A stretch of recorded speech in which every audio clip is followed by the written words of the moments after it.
لوزکه دره د خیبر ضلع تیره هغه علاقه ده کومه چې د قبایلي ضلع کرمې او افغانستان سره په پوله پرته ده او دلته د اپریدود برکمبرخیل کام آباد دی. د کرمې له اړخه ورله د تور توت د دیارې کچه سړک راغلی او د تیره باغ میدان مرکز نه قریبا په 12 یا 13 کیلومتره فاصله آباده دره ده.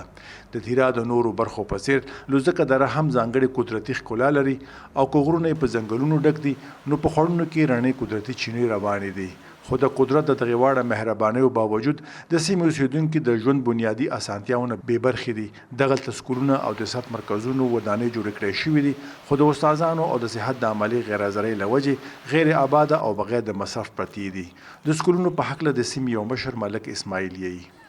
دا سکولونه چې کوم دي هغه نه جوړ شوي دي تقریبا دا په 2000 کې مخکې په هغه پرایمري سکول جوړ شوی دی. دا اوس چې کوم دی میډل دی دا اوس جوړ شو تقریبا 2 کاله وشول که نه. نو دغه دل سکول چې کوم دی دا خو تقریبا سواس پرې دا پرایمري ورسوه موږ په خپلو پیسو باندې او په خپلو د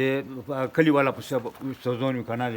دغه وکړه کور ته هغه ناپاس چې کوم دي نه میلاو استادان بیا راغلي ونه روچي بل دغه سکول چې کوم دی دا میډل چې کوم دی دا خولي صرف نقشه ته میلا چاول یې شوي بیا نه انجینیر راغلی و نه شای راغلی هېڅوک بیا نه راځي و دا به نامکمله پاتې رای چې هسې پکې وګرځېږو ټول کار کې پاتې رای دا ډیلې و ډیلې ټول دا زویونه پاتې ځوان مامور چې د لوزکې درې کوزې ماڼۍ کلي د سکول یو طالب علم دی یی چې د کلي په سکول کې استادانو نه راتلو له وجې هغوی د کرمې ضلع ډوګر علاقې یو سکول ته د تعلیم حاصلولو دپاره ورځي. مونږ د دغه نه څو ډوګر ته نو مونږ له هغه لا چې کم دی 3.5 ګنټې تګ دی او مونږ دی وایو چې مونږ له دلته سکولونه هغه شي نو استادان چې کم دی هغه خپل روپۍ راخلي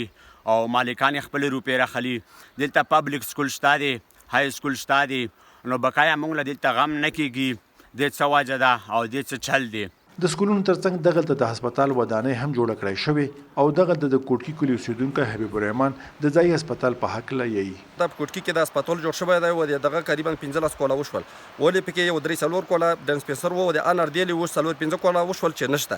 مولا د مریضونو دره تکلیف ته چکر مې لورو او دلته مولا ستر کورسونه ورکوي هغه نه روکي شټاپ نه روکي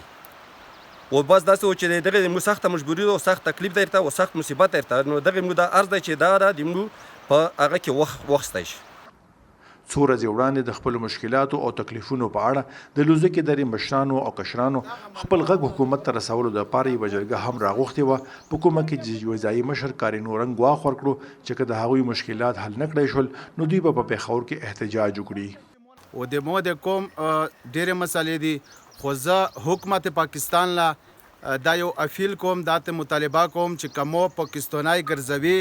او مول اشنهاتی کارت رو کړی وي مو د وادي تیرو لوزکې درې د برکمبرخیل کوم چې کومې جایز مطالبې دي و حال نشي نو زه به په پېښور کې انشاءالله چې درنه ورکوم.